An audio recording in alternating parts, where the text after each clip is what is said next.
وصل خبر إلى رسول الله صلى الله عليه وآله عندما ولت الفرس امرأة على امرتهم.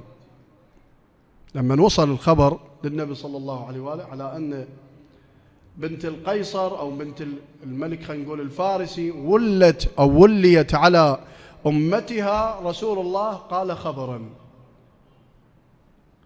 قال: لا بارك الله في قوم ولا أمرهم امرأة. هذا النص بهذا المضمون مشهور بين العلماء. فيتساءل العلماء يقولون: شنو السبب رسول الله لم يقبل؟ شنو السبب؟ هذا مو تقييد للمرأة، هذا مو إضعاف لوجود المرأة بين الناس، لا، جواب بسيط جدا. طبعا اكو جواب فني واكو جواب غير فني. الجواب الفني يقولون رسول الله عندما يتحدث مع الناس يطلق العبائر والجمل مرة على نحو القضية الحقيقية، ومرة يطلقها على نحو القضية الخارجية.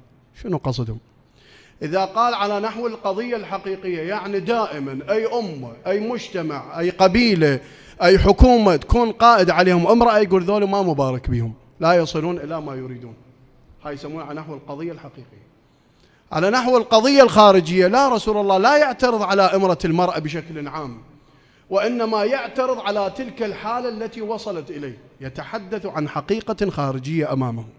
وهذا كلام طويل بين العلماء الآن مو في محل الحديث عنه، لكن هذا إيضاح بسيط. بعض العلماء أجابوا جواب، قالوا رسول الله صلى الله عليه وآله عندما يتحدث مع الناس ببعض الأحاديث يريد أن يبين ما هو ملقى على الإنسان من خصوصيات ومن واجبات، وهذا هو مسألة التفاوت في الكفاءة. فالرجل له كفاءته وله ميدانه الذي يعمل به، وكذلك المرأة لها خصوصياتها ولها مساحتها وميدانها الذي تتحرك فيه. فرسول الله، لأن عندنا بعض الفقهاء يقولون أن المرأة ممكن أن تقضي بين الناس، وهذا خلاف دائر في الفقه الحديث على أن المرأة شنو مساحتها في ولاية الناس.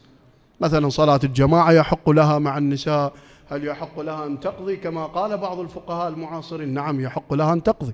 كثير من النساء وصلت إلى مرتبة العلم والاستنباط وغيرها من الشواهد الكثيرة.